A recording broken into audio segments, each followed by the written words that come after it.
Guru Nanak was traveling by foot, walking from village to village, offering his teachings to people. A very compassionate and courageous man, both ways, and quite we like him because he's not one of those all the time smiling, gentle saints. He knows when to be hard, when to be soft. Real thing.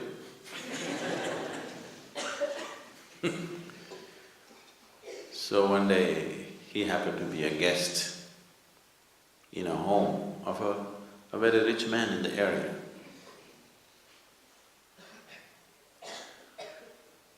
So when he was a guest in this house for a few days. When he is leaving, he gave this man a needle, a sewing needle. He gave this needle and said, "You keep this with you. Sometime when you see me, you can give it back to me. Till then, please keep it with you." A needle, not a golden one, just a simple needle. That man took it and kept it with him. Then after the Guru left, he told his wife, "The Guru gave me a needle and I'm supposed to keep it in safekeeping and give it to him later." The wife, who was little wiser than him, usually they think they are, said, "You fool, why did you take a needle from a Guru? If you take something from a man like him, and suppose he's an old man and if he dies and you don't get to give back this needle, what will you do? You will be in debt forever. Taking a needle from a Guru, why did you take it? You should not receive anything from a man like him. What we offer is fine, never take anything from a man like him.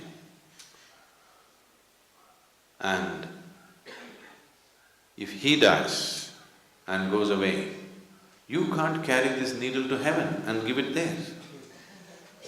It is not possible to take the needle to heaven and return it there. So you will be in debt forever and ever and ever, and you will not be able to wash off that one karma, and it may mean 1,000 lifetimes. This is not a good thing.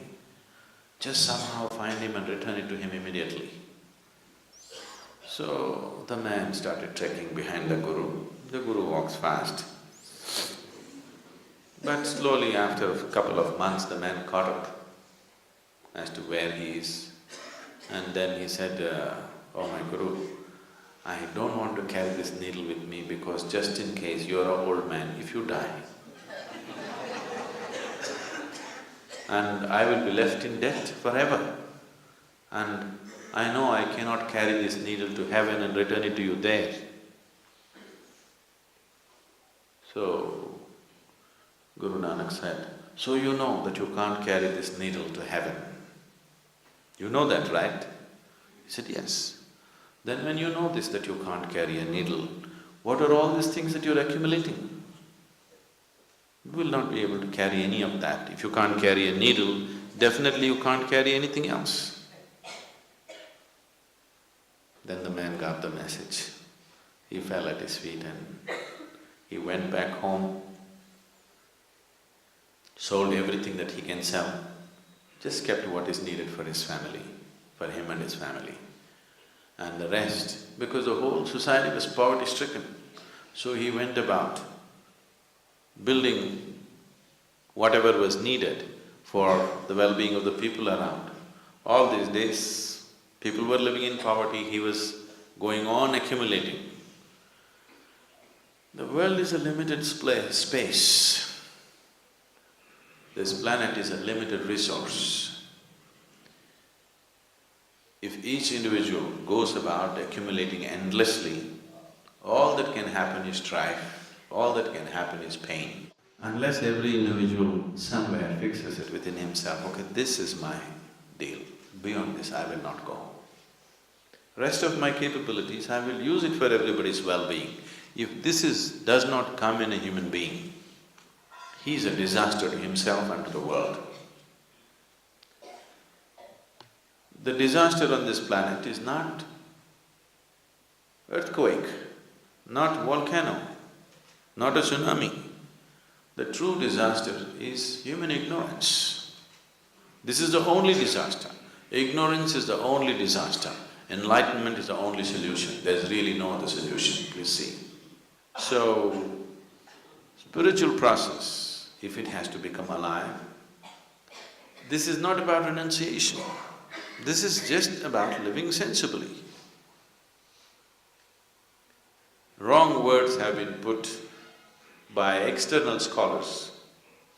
There is no such word as renunciation in any of the Indian languages, if you don't know this. Yes? There is no such word as renunciation in Sanskrit language. It is the outside scholars who come and say, oh, this man has renounced. No, he's embraced the whole universe and you think he's renounced.